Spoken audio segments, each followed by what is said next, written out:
ఆంధ్రప్రదేశ్ రాజకీయాల్లో పెను సంచలనం చోటు చేసుకోబోతుందా? వైఎస్ వివేకానందరెడ్డి హత్య కేసులో వైఎస్ జగన్మోహన్ రెడ్డి సతీమణి వైఎస్ భారతిరెడ్డికి ఉచ్చు బిగించుకోబోతుందా? వైఎస్ వివేకానందరెడ్డి హత్య కేసులో వైఎస్ భారతిరెడ్డి జైలుకు వెళ్ళడం ఖాయమా అంటే అవుననే సమాధానం ఇస్తున్నారు కొంతమంది రాజకీయ విశ్లేషకులు. ఈ నేపథ్యంలోనే ఇక ఇదే అంశం మీద మనం విశ్లేషణ చేసుకునేటువంటి ప్రయత్నం అయితే చేద్దాం. ప్రస్తుతం మనతో పాటు ఉన్నారు ప్రముఖ రాజకీయ విశ్లేషకులు, ప్రముఖ సీనియర్ జర్నలిస్ట్ దుర్గా వడ్లమణి గారు. వారితో మాట్లాడదాం. దుర్గా, నమస్తే. నమస్తే అండి. వైఎస్ వివేకానందరెడ్డి హత్య కేసులో ఇప్పుడు వైఎస్ భారతిరెడ్డి గారు అరెస్ట్ అవ్వడం ఖాయం, జైలుకు వెళ్ళడం ఖాయం అనేటువంటి ప్రచారం అయితే ఇప్పుడు ఆంధ్రప్రదేశ్ రాజకీయాల్లో పెద్ద ఎత్తున వినపడుతూ ఉంది. ఏంటి నిజంగా వైఎస్ వివేకానందరెడ్డి హత్య కేసు ఇప్పుడు వైఎస్ భారతిరెడ్డి మెడకు చుట్టుకోబోతోందా? రానున్న రోజుల్లో వైఎస్ భారతిరెడ్డి వైఎస్ వివేకానందరెడ్డి హత్య కేసులో అరెస్ట్ అవ్వడం ఖాయమా అంటే ఏం చెప్తారు? అసలు భారతిరెడ్డి అరెస్ట్ ఎప్పుడో జరగాలి మనకి లెక్క ప్రకారం. ఇప్పుడు అవినాష్ రెడ్డి అరెస్ట్ అయ్యి బెయిల్ మీద తిరుగుతున్నాడు. ఇప్పుడు అంటే వీళ్ళని మొన్నటి వరకు ఎవరో ఒకరు కాపాడారు. ఇప్పుడు కాపాడే అవకాశం ఎవరికి ఇవ్వట్లా. ఎందుకంటే ఇప్పుడు బీజేపీతో సత్సంబంధాలు లేవు. ఈయన కాంగ్రెస్తో పొత్తు కోసం ప్రయత్నించాడు. మరి ఏ వ్యవస్థల్ని మేనేజ్ చేశాడో మనకు తెలియదు. డికే శివకుమార్ ద్వారా చేశారా, ఎవరి ద్వారా చేశారు జగన్మోహన్ రెడ్డి మనకు తెలియదండి. అయితే మొన్న 5 ఏళ్ళు సాధారణ పాస్పోర్ట్ అయితే తెచ్చేసుకున్నాడు ఆయన. అసలు ఎందుకు ఇచ్చింది సిబిఐ అనేది ప్రజలు గగ్గోలు పెడుతున్న విషయం. ఒక చిన్న తప్పు చేస్తేనే పాస్పోర్ట్ రాదు, అలాంటిది మరి జగన్మోహన్ రెడ్డికి ఎలా ఇచ్చారు? అది రోజువారీ విచారణ ఎదుర్కోవాల్సిన జగన్మోహన్ రెడ్డికి ఎందుకు ఇలా వ్యవస్థలు కాపాడుతున్నాయి అనేది అది పక్కన పెడితే, ఇప్పుడు జగన్మోహన్ రెడ్డికి ఇటీవల కళ్ళు బాగా తెరుచుకున్నాయి. మనం చూసాం, మన పులివెందులు వెళ్ళినప్పుడు అతనికి ఒక్కళ్ళు కూడా తన మనుషులు కనిపించలా. అందరూ భాస్కర్ రెడ్డి మనుషులు, అవినాష్ రెడ్డి మనుషులే కనిపించారు.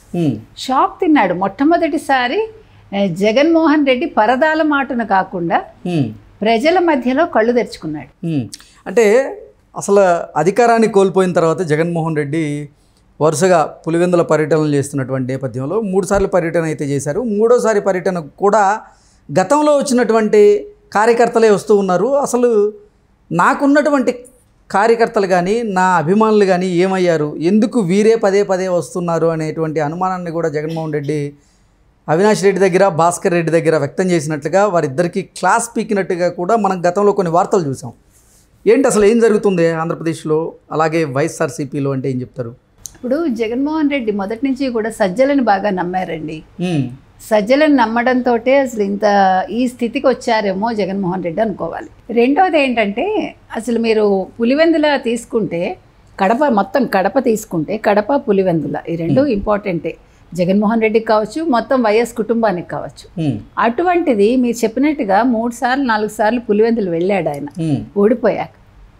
గతంలో ఎప్పుడూ పట్టించుకోనిది ఈసారి పట్టించుకోవాల్సి వచ్చింది అతనికి. సడన్గా అతనికి అర్థం కాలే, వీళ్ళందరూ భాస్కర్ రెడ్డి మనుషులు కదా, వీళ్ళందరూ జగన్మోహన్ రెడ్డి మనుషులు కదా, అంటే నాకంటూ ఎవరు ఇక్కడ లేరా? అంటే ఇప్పుడు నీకు కడపలో నీకు ఆధిపత్యం లేదనేది తెలిసిపోయింది. నువ్వు భ్రమల్లో ఉన్నావు ఇంతకాలం. అంటే వైఎస్ జగన్మోహన్ రెడ్డికి వైఎస్ రాజశేఖర రెడ్డి అభిమానులే తన అభిమానులుగా మొన్నటి వరకు ఉన్నారు, అంతే లెక్క. రెండోది, ఇప్పుడు మొత్తం నియోజకవర్గాన్ని వాళ్ళ గుప్పిట్లో పెట్టుకున్నారు, భాస్కర్ రెడ్డి కావచ్చు, అవినాష్ రెడ్డి కావచ్చు. సో దాంతో ఆయనకు ఒక్కసారిగా కళ్ళు తెరుచుకున్నాయి. పరదాల్లో కాదు, నేను ప్రజల్లో ఉండాలి అనేది కొద్దిగా అతనికి వివేకానికి వచ్చిందనమాట. ఓకే, వచ్చేసరికి ఇది జరిగిన ఈ నేపథ్యంలో భారతిరెడ్డిని తీసుకుంటే, భారతిరెడ్డికి ప్రచారంలో ఎదురు దెబ్బలు తగిలాయి. ఎందుకు తగిలాయి? జగన్మోహన్ రెడ్డి చేసిన పిచ్చి పనుల వల్ల. ఓకే, అసలు వైఎస్ వివేకానందరెడ్డి హత్య కేసుకి భారతిరెడ్డికి సంబంధం ఏంటి? వైఎస్ వివేకానందరెడ్డి హత్య కేసులో భారతిరెడ్డి గారు ఎందుకు అరెస్ట్ కాబోతున్నారు? ఎందుకు ఈ ప్రచారం ఇప్పుడు పెద్ద ఎత్తున ఆంధ్రప్రదేశ్ రాజకీయాల్లో చర్చనీయాంశంగా మారింది అంటే ఏం చెప్తారు? అంటే ఇది యాక్చువల్గా ఒక పెను సంచలనమే చెప్పాలండి. మనం చర్చనీయాంశంగా ఎప్పుడో మారింది. కాకపోతే ఏంటంటే దాన్ని అలా సప్రెస్ చేసుకుంటూ వచ్చారు. ఇప్పుడు అది ఒక పీక్ స్టేజ్కి వస్తుందా అని అనిపిస్తుంది మనకి. బికాజ్ భారతిరెడ్డి హస్తం ఉంది అని మొదటి నుంచి అందరూ చెప్తున్న అంశం అది. వివేకా హత్య కేసులో అవినాష్ రెడ్డికి ఎంపీ సీట్ ఇప్పించడం కోసం యాక్చువల్గా జగన్మోహన్ రెడ్డి కంటే ఎక్కువ భావించింది, కోరుకున్నది భారతిరెడ్డి అనేది అందరూ చెప్పే విషయం. ఓకే, సో అందుకని భారతిరెడ్డి దగ్గరుండి ఈ పథకాన్ని రచించటంలో ఆవిడ కూడా పాత్ర ఉంది అనేది. ఇప్పుడు ఒక తప్పు చేసినప్పుడు తప్పు చేసే వాళ్ళకి మద్దతు ఇచ్చే వాళ్ళు కూడా తప్పు చేసినట్టేగా, మీరు డైరెక్ట్గా ఇన్వాల్వ్ అవ్వక్కర్లా. సో ఆ రకంగా భారతిరెడ్డి ఇన్వాల్వ్మెంట్ ఉంది అనేది ఇప్పుడు అందరూ చెప్పే విషయం. దీని మీద ఇప్పుడు సిబిఐ దృష్టి పెట్టింది. అసలు ఏంటి ఈ భారతిరెడ్డి ఇన్వాల్వ్మెంట్ ఏంటి, ఏ రకంగా ఉంది అని దీని మీద ఇప్పుడు భారతిరెడ్డి అరెస్ట్ తప్పకుండా జరుగుతుంది అనేది మనకు వినిపిస్తున్నమాట. వైఎస్ వివేకానందరెడ్డి హత్య కేసులో సిబిఐ దాఖలు చేసినటువంటి ఛార్జ్ షీట్ ఏదైతే ఉందో ఆ ఛార్జ్ షీట్లో వైఎస్ భారతిరెడ్డి గారి పేరు ఉందా? ఇప్పుడు కొత్తగా చేర్చచ్చు, ఉందా లేదా మనకి నిన్నటి వరకు తెలియదు. అవినాష్ రెడ్డి పేరు అయితే ఖచ్చితంగా ఉంది.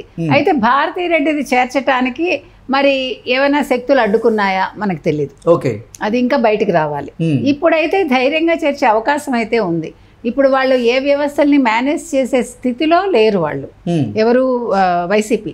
కాబట్టి ఈవిడ నిన్నటి వరకు పత్రికను అడ్డం పెట్టుకుని ఉండొచ్చు, లేకపోతే ఛానల్ని అడ్డం పెట్టుకుని ఉండొచ్చు, లేదు బీజేపీతో ఉన్నాం కాబట్టి ఏమైనా ఇన్ఫ్లుయెన్స్ చేసుకున్నారా మనకు తెలియదు. ఇప్పుడు ఎలాగ బీజేపీతో వాళ్ళు లేరు, కాంగ్రెస్తో ఇంకా వీళ్ళు పూర్తిగా కలవలేదు.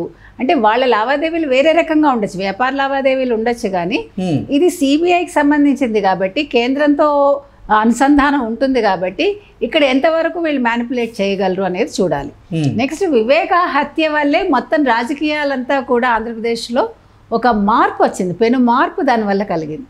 అసలు వివేక హత్య కేసు లేకపోతే, వివేక హత్య జరిగి ఉండకపోతే అసలు వైఎస్ జగన్మోహన్ రెడ్డి పదవిలోకి వచ్చేవాడా, అదొక question mark.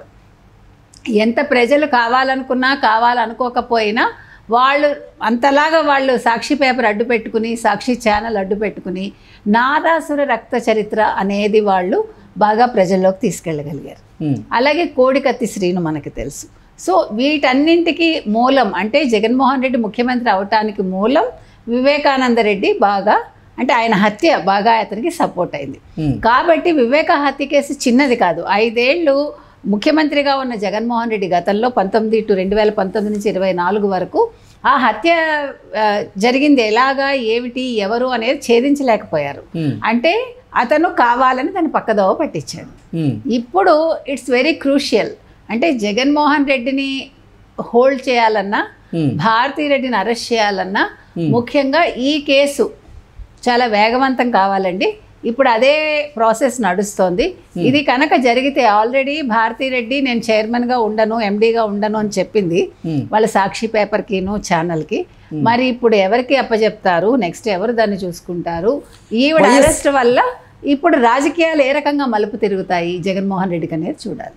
Okay, YS Vivekananda Reddy హత్య జరిగిన తరువాత మొదటి కాల్ వైఎస్ భారతి గారికే వచ్చింది అని, అసలు వైఎస్ వివేకానందరెడ్డి హత్య కేసులో వైఎస్ భారతి కూడా ఇన్వాల్వ్ అయి ఉన్నారు అనేటువంటి ప్రచారం ఇప్పుడు తెర మీదకి వచ్చింది. ఏంటి నిజంగా వైఎస్ భారతి గారి హస్తం ఉందా? అది గ్రహించే ఇప్పుడు సిబిఐ అధికారులు వైఎస్ వివేకానందరెడ్డి హత్య కేసులో వైఎస్ భారతిరెడ్డిని అరెస్ట్ చేయబోతున్నారా అంటే ఏం చెప్తారు? ఇక్కడ మీరు ఒక మంచి ప్రశ్న అడిగారు ఇప్పుడు.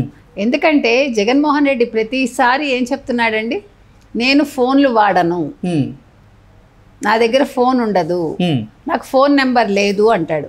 ఒక ముఖ్యమంత్రికి ఫోన్ ఉండదండి? నువ్వు ఫోన్ లేకపోతే కమ్యూనికేట్ ఎట్లా చేస్తున్నావు? ఇప్పుడు చాలా నీకు ఏమనాలి, కాన్ఫిడెన్షియల్ ఇష్యూస్ ఉంటాయి కదా. You are a chief minister. So ఇక్కడ ఎందుకు ఈ పాయింట్ చెప్తున్నామంటే, ఇప్పుడు భారతిరెడ్డి ఫోన్ ఎత్తింది అంటే నాకు ఫోన్ లేదు కాబట్టి భారతిరెడ్డి ఫోన్ ఎత్తింది. వైఎస్ వివేకానందరెడ్డి హత్య జరిగిన సమయంలో జగన్మోహన్ రెడ్డి ప్రతిపక్ష నేతగా ఉన్నాడు, ముఖ్యమంత్రిగా లేడు కాబట్టి దాన్ని మనం అంటే ఫోన్ గురించి మనం మాట్లాడుకోవాల్సిన అవసరం లేదు.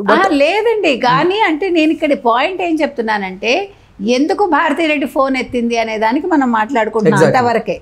ఇప్పుడు 2019లో మీరు చెప్పండి ఆయన ముఖ్యమంత్రి కాలేదు, కానీ నా దగ్గర ఫోన్ లేవంటాడు కదా. భారతిరెడ్డి హస్తం ఉందా లేదా అని వీళ్ళు ఇప్పుడు మళ్ళీ దాన్ని మ్యానిపులేట్ చేయడానికి ఒక అవకాశం ఉంది కాబట్టి మాట్లాడుతున్నాం. కాబట్టి ఏదైనా భారతిరెడ్డికి విషయం వెళ్ళిందండి, వెళ్ళాక వీళ్ళు మొత్తం రక్తపు మరకలు తుడవటం ఏంటి, మొత్తం అన్ని చేయాల్సినవన్నీ చేసేసారు.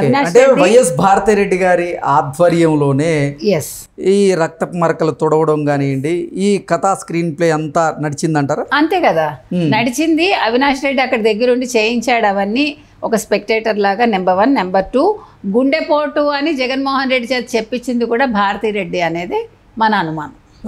కాబట్టి ఏది ఎలా చూసుకున్నా కూడా ఈ హత్యలో భారతీరెడ్డి హస్తం అయితే ఉందండి.